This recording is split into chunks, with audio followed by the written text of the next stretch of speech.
আজকের বিষয় হচ্ছে ফৌজদারি কার্যবিধি, the code of criminal procedure 1898, ফৌজদারি কার্যবিধি 1898।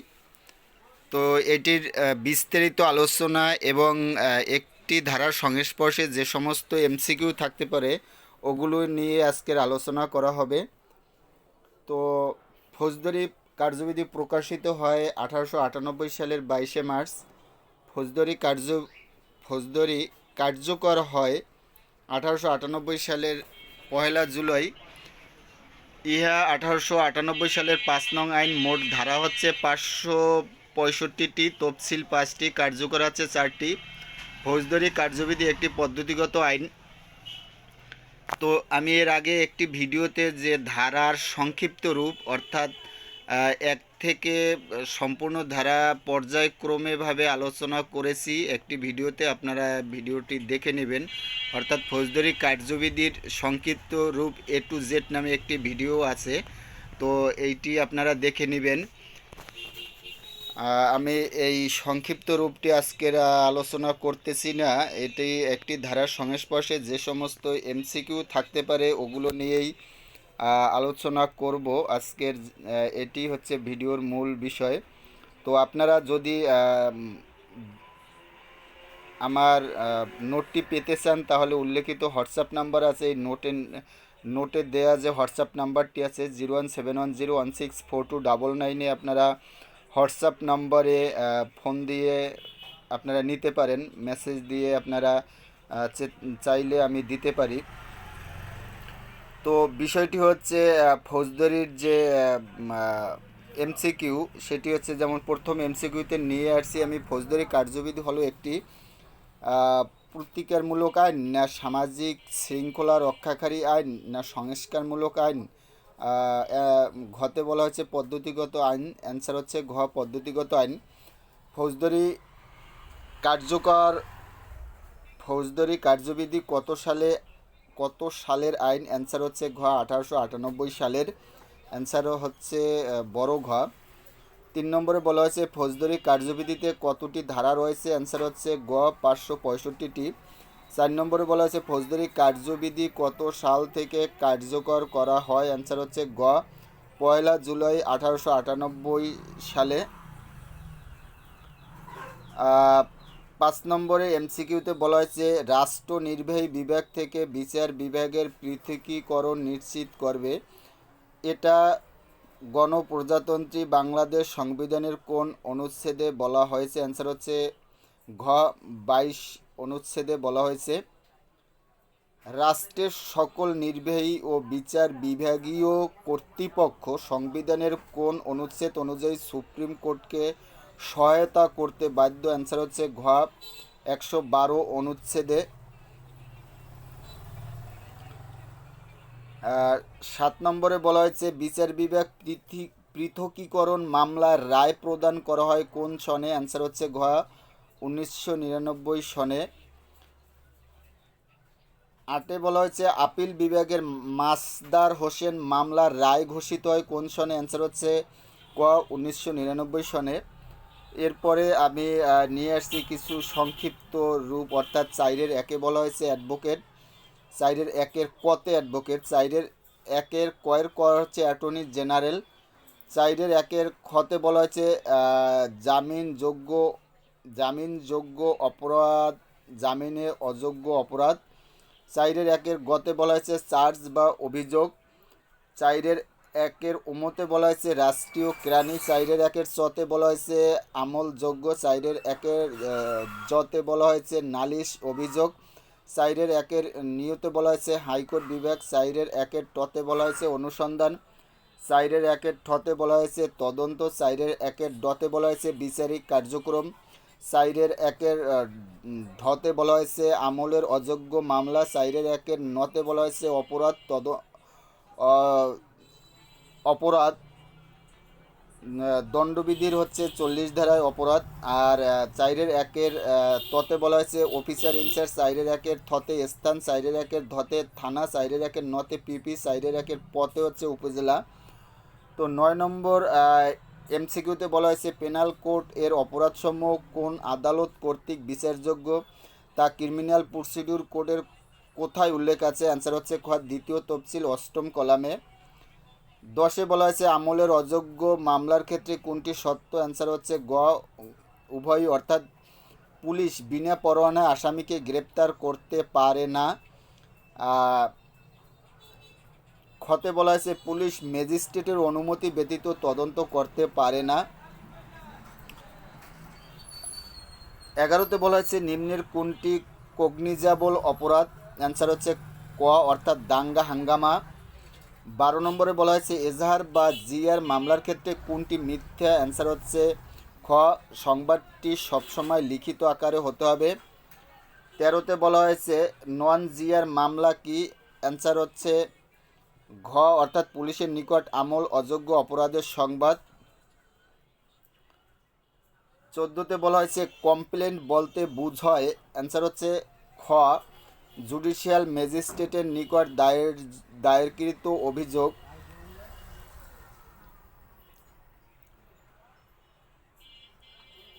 15-তে বলা হয়েছে বিচার বিভাগীয় দায়িত্ব পালনকারী ম্যাজিস্ট্রেট পদে নিয়োগদান করেন? অ্যান্সার হচ্ছে খ বাংলাদেশের রাষ্ট্রপতি। 16-তে বলা হয়েছে ফৌজদারি কার্যবিধিতে জুডিশিয়াল ম্যাজিস্ট্রেট সম্পর্কিত বিধান কোন সনে অন্তর্ভুক্ত করা হয়েছে? অ্যান্সার হচ্ছে গ 2007 সনে। 17-তে বলা হয়েছে ফৌজদারি কার্যবিধিতে ম্যাজিস্ট্রেটগণকে প্রধানত কয় প্রকারে ভাগ করা হয়েছে? অ্যান্সার হচ্ছে খ 2 প্রকার।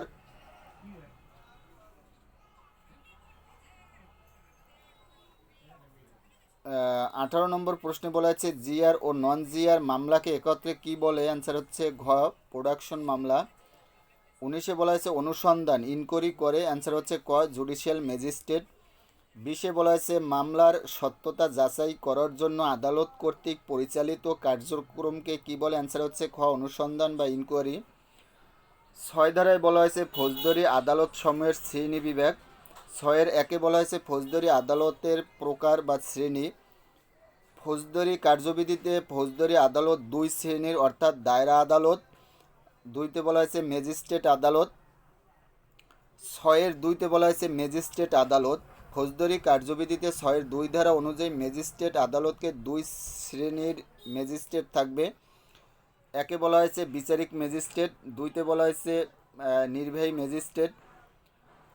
প্রশ্ন হচ্ছে 21-এ বলা হয়েছে ফৌজদারি আদালত কত প্রকার? অ্যান্সার হচ্ছে ক 2 প্রকার।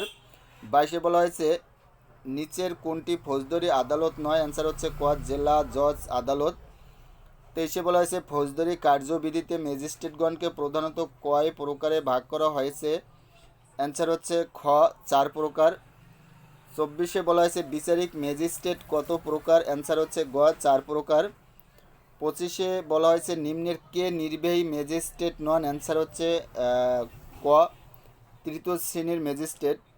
26 নম্বর প্রশ্নে প্রতিটি জেলায় সর্বোচ্চ ফৌজদারি আদালতের বিচারক হলেন? অ্যান্সার হচ্ছে গ দায়রা জজ।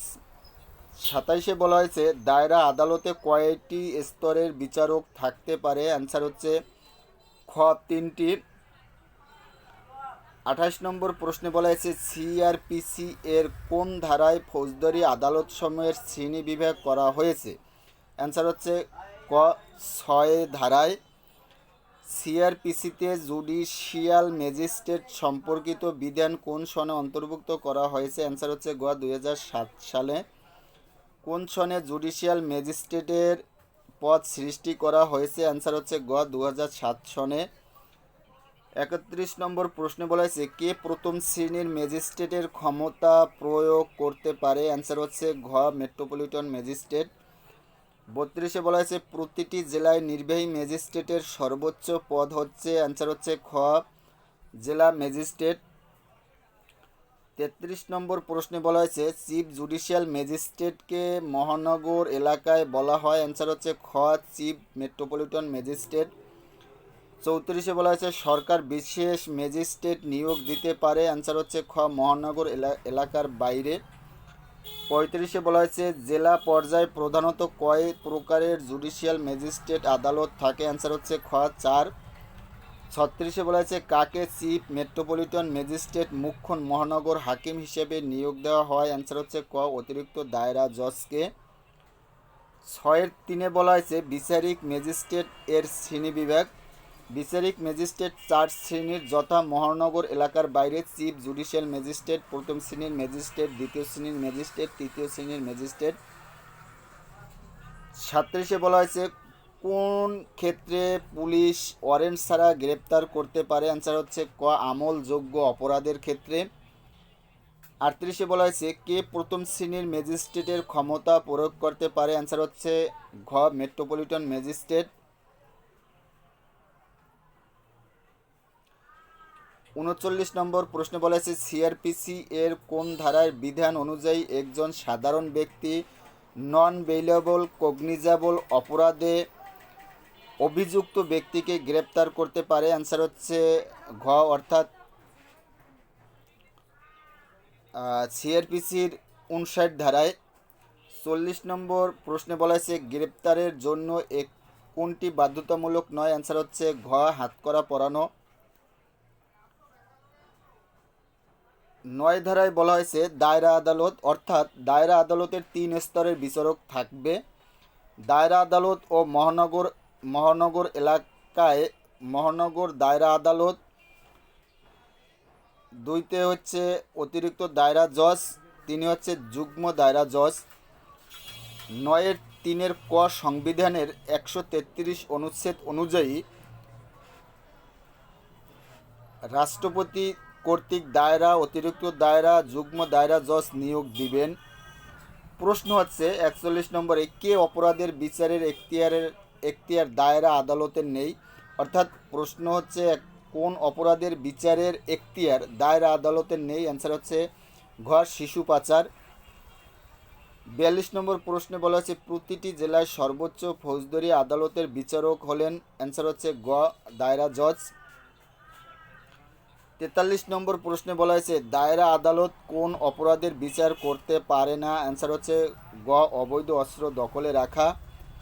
44 হচ্ছে একজন ম্যাজিস্ট্রেট কোন আইনের অপরাধ গ্রহণ করতে পারে না? অ্যান্সার হচ্ছে ঘ, অর্থাৎ দি স্পেসিফিক রিলিফ অ্যাক্টের। 45 নম্বর প্রশ্নে বলা হয়েছে জামিনযোগ্য ও জামিন অযোগ্য অপরাধ সম্পর্কে কোথায় বলা আছে? অ্যান্সার হচ্ছে ক, দ্বিতীয় শিডিউলে। 10 নম্বরে বলা হয়েছে নির্বাহী ম্যাজিস্ট্রেট, অর্থাৎ সরকার বাংলাদেশ সিভিল সার্ভিস প্রশাসন থেকে যে কোনো ব্যক্তিকে নির্বাহী ম্যাজিস্ট্রেট নিয়োগ করতে পারেন। নির্বাহী ম্যাজিস্ট্রেট এর প্রধান হবে জেলা ম্যাজিস্ট্রেট, অর্থাৎ জেলা প্রশাসক। মহানগর এলাকায় পুলিশ কমিশনারকে সরকার নির্বাহী ক্ষমতা দিতে পারেন।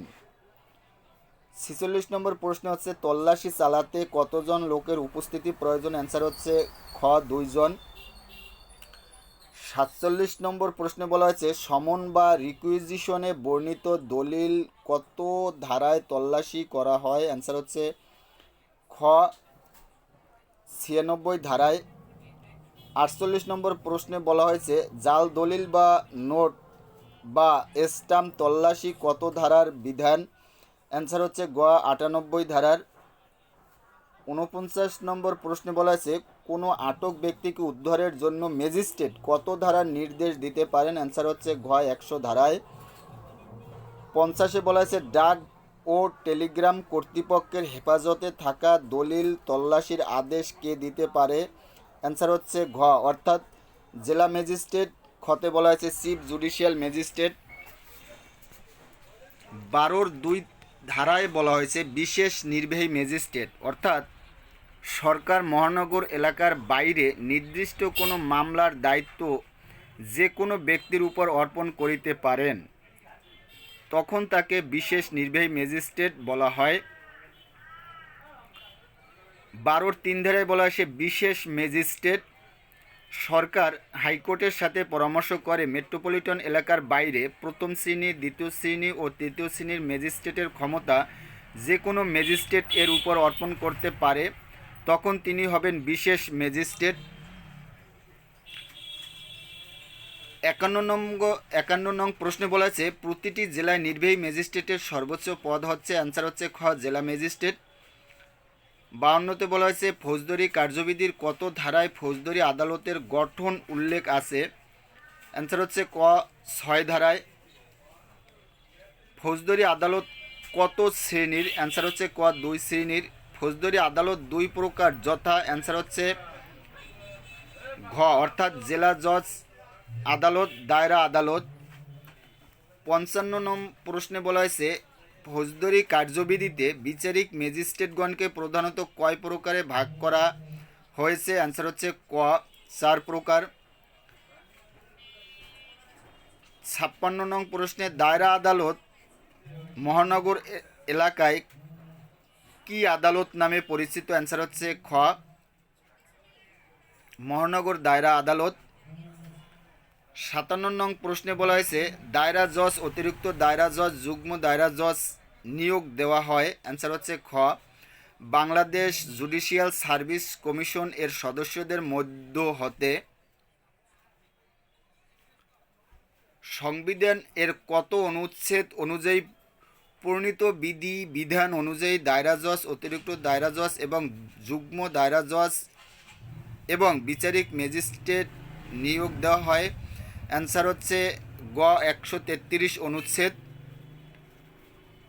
59 নং প্রশ্নে বলা হয়েছে বাংলাদেশ সংবিধানের কত নং অনুচ্ছেদ অনুযায়ী বিচার বিভাগীয় পদে বা বিচার বিভাগীয় দায়িত্ব পালনকারী ম্যাজিস্ট্রেট পদে রাষ্ট্রপতি নিয়োগদান করেন? অ্যান্সার হচ্ছে ক 115 নং অনুচ্ছেদ।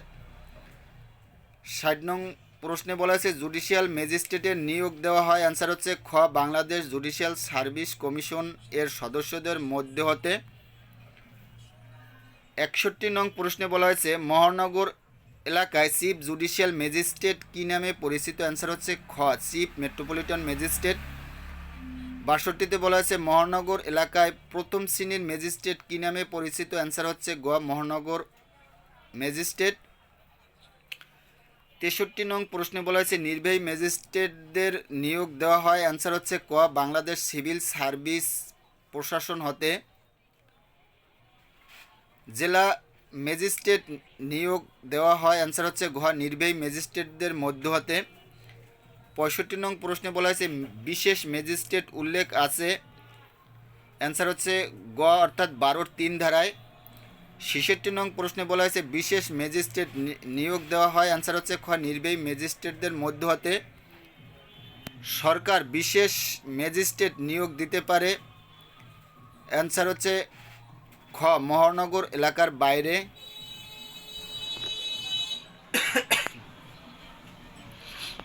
22 ধারায় বলা হয়েছে জাস্টিস অব দ্য পিস সরকার মফস্বল এলাকার জন্য যে কোনো উপযুক্ত ব্যক্তিকে জাস্টিস অব দি পিস নিয়োগ দিতে পারে? 25 ধারায় বলা হয়েছে কে justice of the peace? Supreme কোর্টের বিচারকগণ সমগ্র বাংলাদেশের জন্য জাস্টিস অব দি পিস। দায়রা জজ, চিফ জুডিশিয়াল ম্যাজিস্ট্রেট ও মেট্রোপলিটন ম্যাজিস্ট্রেট স্ব এলাকার জন্য জাস্টিস অব দি পিস। 31-1 ধারায় বলা হয়েছে হাইকোর্ট বিভাগের ক্ষমতা, অর্থাৎ আইনে অনুমোদিত যে কোনো দণ্ড দিতে পারে, আপিল ও রিভিশন নিষ্পত্তি করতে পারে, এক জেলা থেকে অন্য জেলায় মামলা স্থানান্তর প্রত্যাহার করার আদেশ দিতে পারে। ধারা 31-2 বলা হয়েছে দায়রা আদালতের ক্ষমতা, আইনে অনুমোদিত যে কোনো দণ্ড দিতে পারেন, আপিল ও রিভিশন নিষ্পত্তি করতে পারেন, মামলা স্থানান্তর ও প্রত্যাহার করার আদেশ দিতে পারে, হাইকোর্টের অনুমতি সাপেক্ষে মৃত্যুদণ্ড কার্যকর করতে পারেন। অতিরিক্ত দায়রা জজ আদালতের ক্ষমতা, আইনে অনুমোদিত যে কোনো দণ্ড দিতে পারেন, দায়রা আদালত কর্তৃক প্রেরিত মামলা ও দরখাস্ত নিষ্পত্তি করতে পারেন। প্রশ্ন হচ্ছে দায়রা জজ প্রদত্ত মৃত্যুদণ্ডাদেশ কার্যকর করার পূর্বে অনুমোদন প্রযোজ্য হয়? অ্যান্সার হচ্ছে খ হাইকোর্ট বিভাগের। 69 নং প্রশ্নে বলা হয়েছে দায়রা জজ এবং অতিরিক্ত দায়রা জজ কী ধরনের দণ্ড দিতে পারে? অ্যান্সার হচ্ছে ঘ আইনের অনুমোদিত যে কোনো দণ্ড। 70 নং প্রশ্নে বলা হয়েছে অতিরিক্ত দায়রা জজ কী ধরনের দণ্ড দিতে পারে? অ্যান্সার হচ্ছে ঘ আইনে অনুমোদিত যে কোনো দণ্ড।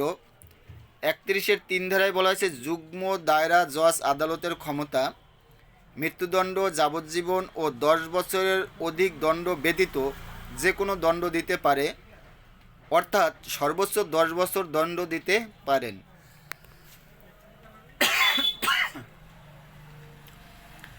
71 নং প্রশ্নে বলা হয়েছে যুগ্ম দায়রা জজ নিম্নের কোন ধরনের দণ্ড দিতে পারেন না। অ্যান্সার হচ্ছে ঘ, অর্থাৎ ক এবং খ উভয়ই। কতে বলা হয়েছে মৃত্যুদণ্ড, খতে বলা হয়েছে 10 বছরের অধিক কারাদণ্ড। এখানে যেহেতু আগেই বলা হয়েছে যে যুগ্ম দায়রা জজ 10 বছর পর্যন্ত দিতে পারে, সেহেতু মৃত্যুদণ্ড এবং 10 বছরের অধিক সেটাই হবে না। এ কারণে অ্যান্সারটা হচ্ছে ঘ। 32 ধারায় বলা হয়েছে বিচারিক ম্যাজিস্ট্রেটগণের দণ্ড দানের ক্ষমতা। একে বলা হয়েছে মেট্রোপলিটন ম্যাজিস্ট্রেট ও প্রথম শ্রেণীর ম্যাজিস্ট্রেট সর্বোচ্চ 5 বছর কারাদণ্ড ও সর্বোচ্চ 10,000 টাকা জরিমানা করতে পারেন। 2 নম্বরে বলা হয়েছে দ্বিতীয় শ্রেণীর ম্যাজিস্ট্রেট সর্বোচ্চ 3 বছরের কারাদণ্ড এবং 5,000 টাকা জরিমানা করতে পারেন। তৃতীয় শ্রেণীর ম্যাজিস্ট্রেট বলা হয়েছে 2 বছরের কারাদণ্ড এবং 2,000 টাকা জরিমানা করতে পারেন। প্রশ্ন হচ্ছে 72 নম্বরে একজন প্রথম শ্রেণীর ম্যাজিস্ট্রেট কারাদণ্ড দিতে পারে অনধিক। অ্যান্সার হচ্ছে খ, 5 বছর। 73 নং প্রশ্নে বলা হয়েছে একজন মেট্রোপলিটন ম্যাজিস্ট্রেট সর্বোচ্চ কত টাকা জরিমানা আরোপ করতে পারেন। অ্যান্সার হচ্ছে গ, 10,000 টাকা। 29 ধারার সিতে বলা হয়েছে বিশেষ ম্যাজিস্ট্রেটকে ক্ষমতা অর্পণ, অর্থাৎ সরকার হাইকোর্টের সাথে পরামর্শ করে চিফ জুডিশিয়াল ম্যাজিস্ট্রেট বা অতিরিক্ত চিফ জুডিশিয়াল ম্যাজিস্ট্রেট বা চিফ মেট্রোপলিটন ম্যাজিস্ট্রেট বা অতিরিক্ত চিফ মেট্রোপলিটন ম্যাজিস্ট্রেট মৃত্যুদণ্ড ব্যতীত অন্য যে কোনো ধরনের অপরাধের বিচার করার ক্ষমতা অর্পণ করতে পারেন। আবার প্রথম শ্রেণীর ম্যাজিস্ট্রেট বা মেট্রোপলিটন ম্যাজিস্ট্রেট 10 বছরের অধিক শাস্তি নয় এরূপ যে কোনো অপরাধের বিচার করার ক্ষমতা অর্পণ করতে পারেন। তো প্রশ্ন হচ্ছে ফৌজদারি কার্যবিধির 29-এর সি ধারা বলে বিশেষ ক্ষমতাপ্রাপ্ত ম্যাজিস্ট্রেট সাজা দিতে পারে। অ্যান্সার হচ্ছে খ,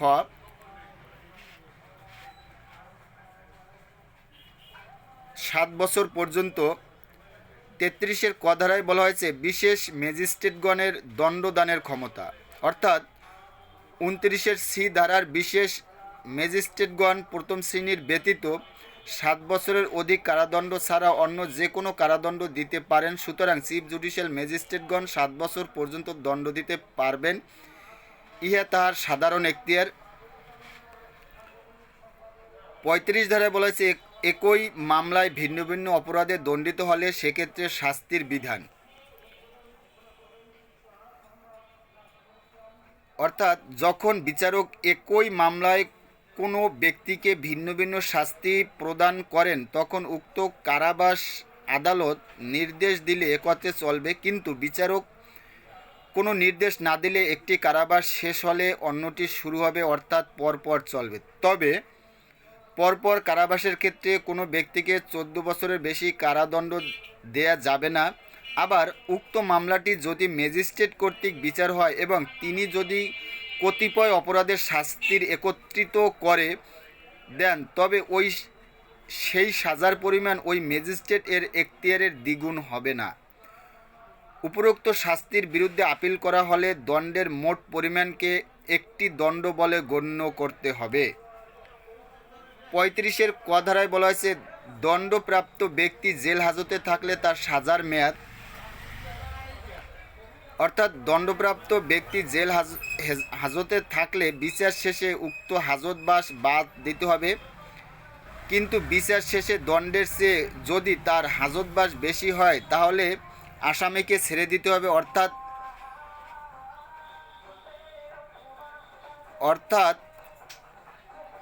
অর্থদণ্ড থাকলে তাও মওকুফ করতে হবে।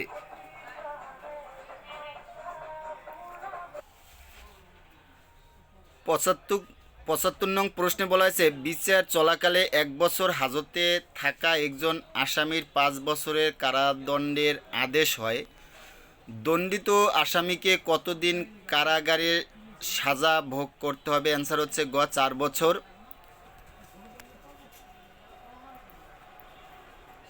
76 নং প্রশ্নে বলা হয়েছে একজন মেট্রোপলিটন ম্যাজিস্ট্রেট সর্বোচ্চ কত বছরের জেল দিতে পারে। অ্যান্সার হচ্ছে ক, 5 বছরের। 77-এ বলা হয়েছে একজন প্রথম শ্রেণীর ম্যাজিস্ট্রেট সর্বোচ্চ কত বছরের জেল দিতে পারে। অ্যান্সার হচ্ছে ক, 5 বছর।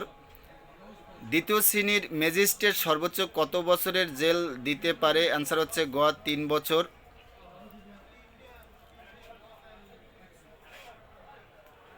দ্বিতীয় শ্রেণীর ম্যাজিস্ট্রেট সর্বোচ্চ কত টাকা পর্যন্ত জরিমানা দিতে পারে? অ্যান্সার হচ্ছে ক 5,000 টাকা। 80 নং প্রশ্নে বলা হয়েছে তৃতীয় শ্রেণীর ম্যাজিস্ট্রেট সর্বোচ্চ কত বছরের জেল দিতে পারে? অ্যান্সার হচ্ছে গ 2 বছর। 81 নং প্রশ্নে বলা হয়েছে তৃতীয় শ্রেণীর ম্যাজিস্ট্রেট সর্বোচ্চ কত টাকা পর্যন্ত জরিমানা দিতে পারে? অ্যান্সার হচ্ছে খ 2000 টাকা। 82 নং প্রশ্নে বলা হয়েছে বিশেষ ক্ষমতাপ্রাপ্ত ম্যাজিস্ট্রেট সর্বোচ্চ কত বছরের জেল দিতে পারে? অ্যান্সার হচ্ছে ক 5 বছর।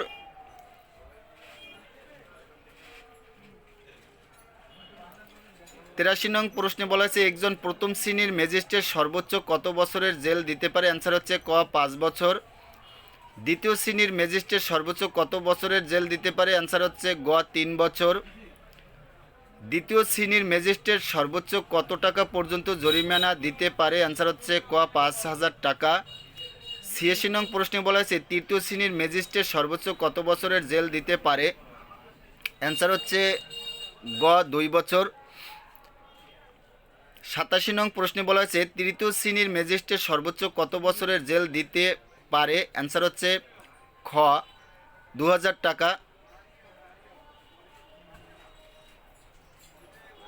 এখানে প্রশ্নটি হচ্ছে তৃতীয় শ্রেণীর ম্যাজিস্ট্রেট সর্বোচ্চ কত বছরের?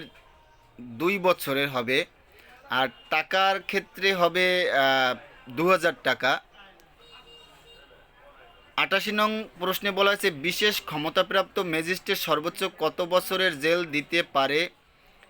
অ্যান্সার হচ্ছে ঘ 7 বছরের। 89 নং প্রশ্নে বলা হয়েছে একজন চিফ মেট্রোপলিটন ম্যাজিস্ট্রেট সর্বোচ্চ কত বছরের জেল দিতে পারে? অ্যান্সার হচ্ছে ঘ 7 বছর। একজন চিফ জুডিশিয়াল ম্যাজিস্ট্রেট সর্বোচ্চ কত বছরের কারাদণ্ড দিতে পারে? অ্যান্সার হচ্ছে ঘ 7 বছর।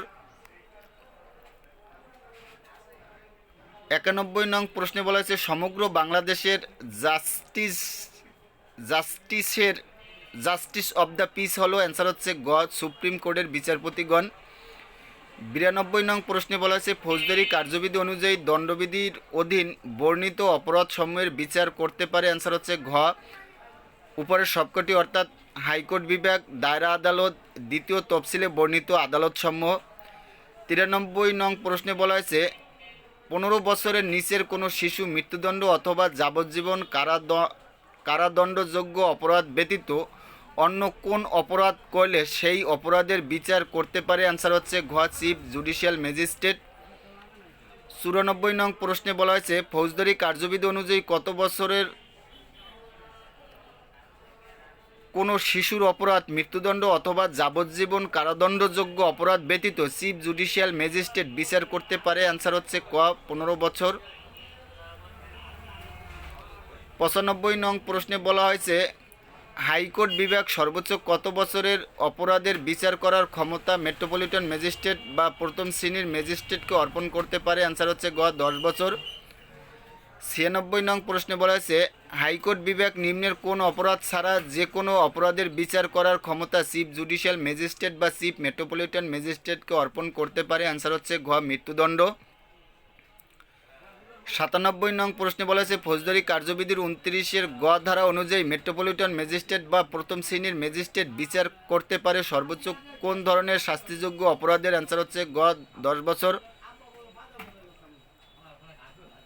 নিম্নলিখিত 29-এর সি ধারার বিশেষ ক্ষমতাপ্রাপ্ত ম্যাজিস্ট্রেটদের দণ্ড প্রদানের ক্ষমতার ক্ষেত্রে কোন তথ্যটি সঠিক? অ্যান্সার হচ্ছে ঘ, অর্থাৎ একটি অপরাধের জন্য সর্বোচ্চ 7 বছরের সাজা দিতে পারে। প্রত্যেক অপরাধের জন্য সর্বোচ্চ 7 বছরের সাজা দিতে পারে।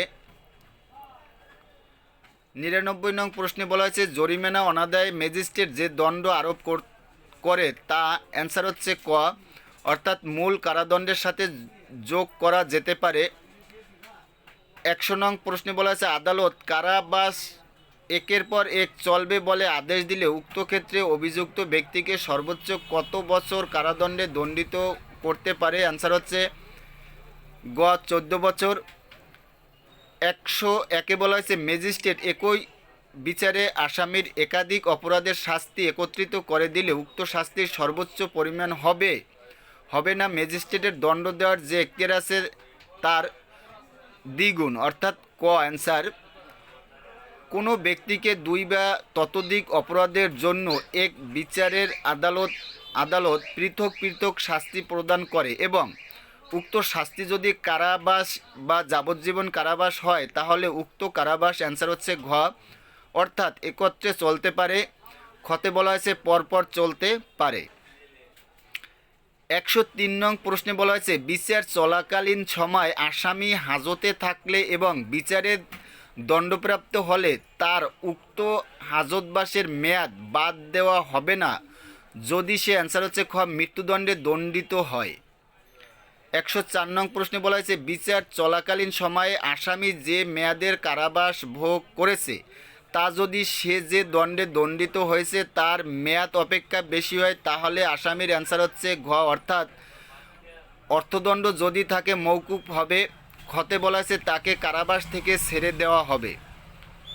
29-এর বি ধারায় বলা হয়েছে কিশোরদের ক্ষেত্রে বিচার করার এখতিয়ার, অর্থাৎ আদালতে হাজির করার দিন পর্যন্ত যার বয়স 15 বছরের নিচে সে যদি মৃত্যুদণ্ড বা যাবজ্জীবন কারাদণ্ডে দণ্ডনীয় ব্যতীত অন্য কোনো অপরাধ করে তাহলে তার বিচার করবে চিফ জুডিশিয়াল ম্যাজিস্ট্রেটগণ অথবা একই উদ্দেশ্যে নিয়োজিত ম্যাজিস্ট্রেটগণ। ধারা 33-এ বলা হয়েছে জরিমানা অনাদায় কারাদণ্ড। জরিমানা অনাদায় কারাদণ্ডের মেয়াদ ম্যাজিস্ট্রেট এর ক্ষমতার বাইরে হবে না। ম্যাজিস্ট্রেট যে দণ্ড দিতে পারেন তার 1/4 বেশি হবে না। প্রশ্ন হচ্ছে জরিমানা অনাদায় দণ্ড প্রদানের ক্ষেত্রে ম্যাজিস্ট্রেট যে অপরাধের জন্য জরিমানা করেছিল সেই অপরাধের জন্য নির্ধারিত সর্বোচ্চ শাস্তির কত অংশ আরোপ করতে পারে? অ্যান্সার হচ্ছে ঘ, আইনে অনুমোদিত যে কোনো দণ্ড। খতে বলা হয়েছে অপরাধটির জন্য নির্ধারিত সর্বোচ্চ শাস্তির 1/4।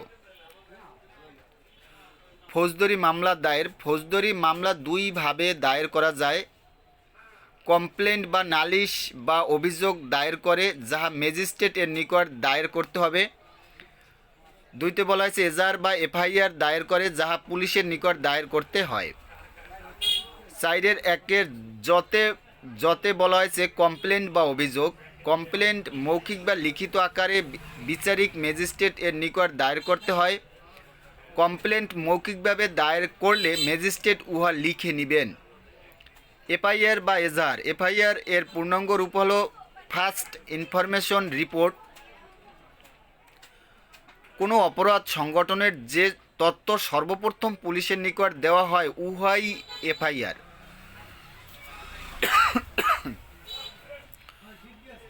উক্ত তথ্য পুলিশ স্টেশনে রাখা প্রাথমিক তথ্য বিবরণীতে যখন লিখে রাখবেন তখন তাকে এফআইআর বলে। এজাহার আমলযোগ্য অপরাধের সংবাদ থানার ভারপ্রাপ্ত কর্মকর্তার নিকট দিতে হয়। অপরাধের সংবাদ মৌখিক বা লিখিত আকারে দেওয়া যায়। মৌখিকভাবে সংবাদ দিলে কর্মকর্তা লিখে নেবেন। ইনকোয়ারি অনুসন্ধান এবং ইনভেস্টিগেশন হচ্ছে তদন্ত। অনুসন্ধান ইনকোয়ারি অর্থ হলো আইন অনুযায়ী কোনো ম্যাজিস্ট্রেট অথবা আদালত কর্তৃক পরিচালিত কোনো কার্যক্রম। তদন্ত ইনভেস্টিগেশন তদন্ত অর্থ হলো সাক্ষ্য সংগ্রহের উদ্দেশ্যে কোনো পুলিশ অফিসার অথবা ম্যাজিস্ট্রেটের নিকট থেকে ক্ষমতাপ্রাপ্ত কোনো ব্যক্তি কিন্তু ম্যাজিস্ট্রেট নয় কর্তৃক পরিচালিত কোনো কার্যক্রম। বিচারিক কার্যক্রম অর্থ হলো সেই সকল কার্যক্রম যেখানে আদালত বা ম্যাজিস্ট্রেট আইনগতভাবে বা শপথপূর্বক কোনো সাক্ষ্য দিতে পারে। মনে রাখবেন অনুসন্ধান ইনকোয়ারি করে কোর্ট বা ম্যাজিস্ট্রেট, তদন্ত ইনভেস্টিগেশন করে পুলিশ অফিসার অথবা ম্যাজিস্ট্রেট কর্তৃক ক্ষমতাপ্রাপ্ত কোনো ব্যক্তি। ট্রায়াল কখনো ইনকোয়ারি নয়। তফসিল শিডিউল ফৌজদারি কার্যবিধিতে মোট তফসিল আছে 4টি। প্রথম তফসিল বাতিল। দ্বিতীয় তফসিলে আছে পেনাল কোডের অপরাধসমূহ কোনো আদালত কর্তৃক বিচারযোগ্য, আমলযোগ্য এবং আমল অযোগ্য অপরাধ, জামিনযোগ্য এবং জামিন অযোগ্য অপরাধ ইত্যাদি সম্পর্কে বর্ণিত আছে। তৃতীয় তফসিলে আছে ম্যাজিস্ট্রেটগণের সাধারণ ক্ষমতা বর্ণিত আছে। চতুর্থ তফসিলে আছে ম্যাজিস্ট্রেটগণের উপর আরোপযোগ্য অতিরিক্ত ক্ষমতা বর্ণিত আছে। পঞ্চম তফসিলে আছে ফরমসমূহ। অপরাধের শ্রেণী ফৌজদারি কার্যবিধিতে অপরাধের নিম্নলিখিতভাবে বর্ণনা করা হয়েছে।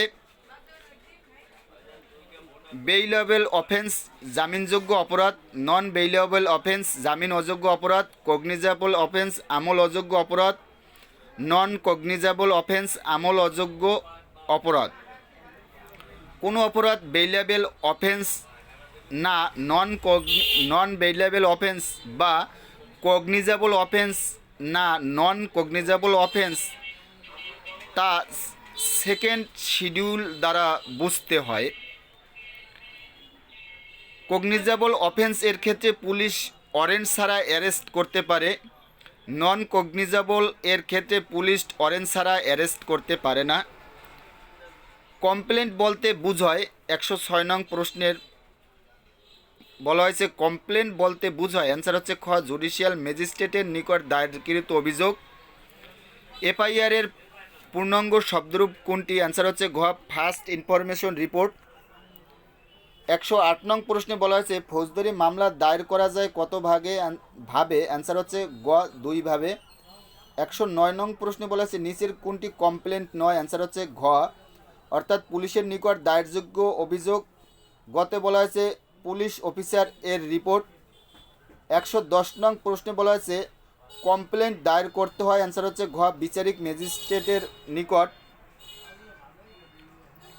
111 নং প্রশ্নে বলা হয়েছে ফৌজদারি আইনে অন্য কিছু বলা না থাকলে ম্যাজিস্ট্রেট বলতে বোঝাবে। অ্যান্সার হচ্ছে খ বিচারিক ম্যাজিস্ট্রেট। 112 নং প্রশ্নে বলা হয়েছে ফৌজদারি আইনে অন্য কিছু বলা না থাকলে সহকারী দায়রা জজ বলতে বোঝাবে। অ্যান্সার হচ্ছে গ যুগ্ম দায়রা জজকে। পেনাল কোড এর অপরাধসমূহ কোন আদালত কর্তৃক বিচারযোগ্য তা ক্রিমিনাল প্রসিডিউর কোডের কোথায় উল্লেখ আছে? অ্যান্সার হচ্ছে খ দ্বিতীয় তফসিল 8ম কলামে। কে পাবলিক প্রসিকিউটর নিয়োগ করতে পারে? অ্যান্সার হচ্ছে ঘ সরকার।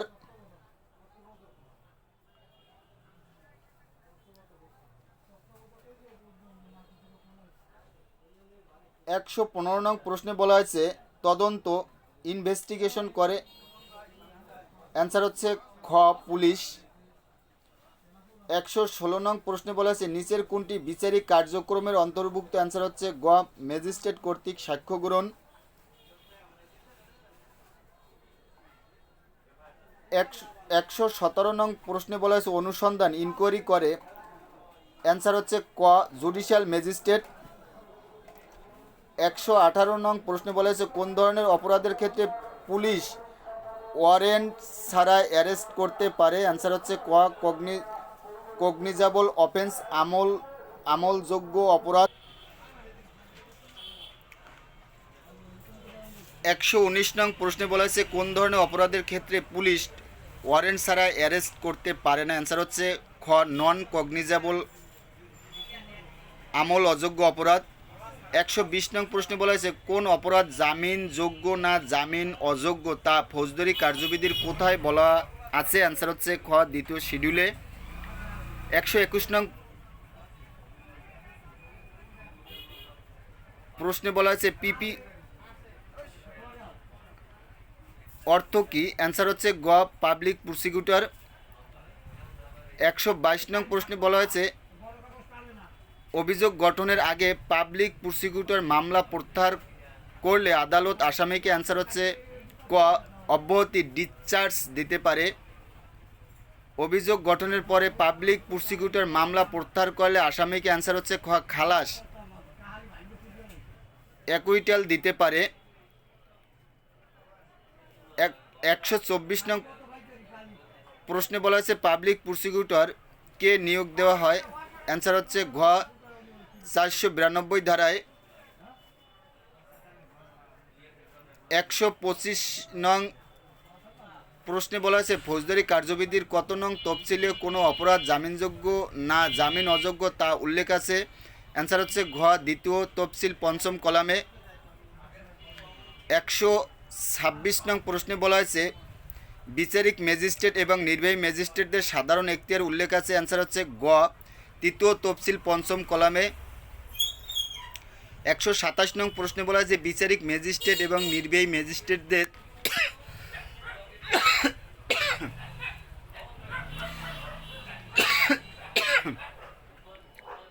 অতিরিক্ত ক্ষমতার উল্লেখ আছে। অ্যান্সার হচ্ছে ঘ 4র্থ তফসিল 5ম কলামে। এর পরবর্তী ভিডিও হচ্ছে 54 ধারা থেকে বিনা ওয়ারেন্টে গ্রেপ্তার, অ্যারেস্ট উইদাউট ওয়ারেন্ট। তো এই থেকে আলোচনা করা হবে। তো মোট বিষয়টি হচ্ছে আপনারা যদি কেউ আমার এই উল্লেখিত যে সাজেশনটি রয়েছে এটি যদি নিতে চান সেক্ষেত্রে আমার উল্লেখিত 01710164299 যদি যোগাযোগ করেন তাহলে আমরা দিতে পারবো। আসন্ন বার কাউন্সিল এমসিকিউর জন্য একেবারেই তৈরি করা শেষ পর্যায়ে, তো আপনারা নিতে চাইলেই দেয়া যাবে।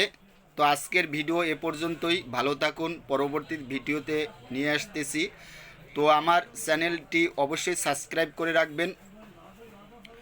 সুমন ল একাডেমি ফেসবুক পেজ অথবা ফেসবুক পেজে প্রতিনিয়ত প্রশ্ন ছুড়ে দেওয়া হয়। আপনারা যদি কন্টিনিউ অ্যান্সার করতে থাকেন তাহলেও অনেকটা হয়ে যাবে বার কাউন্সিলের জন্য। এবং এই উক্ত সুমন ল একাডেমি নামে ইউটিউবও রয়েছে, আপনারা সেটাও পারেন।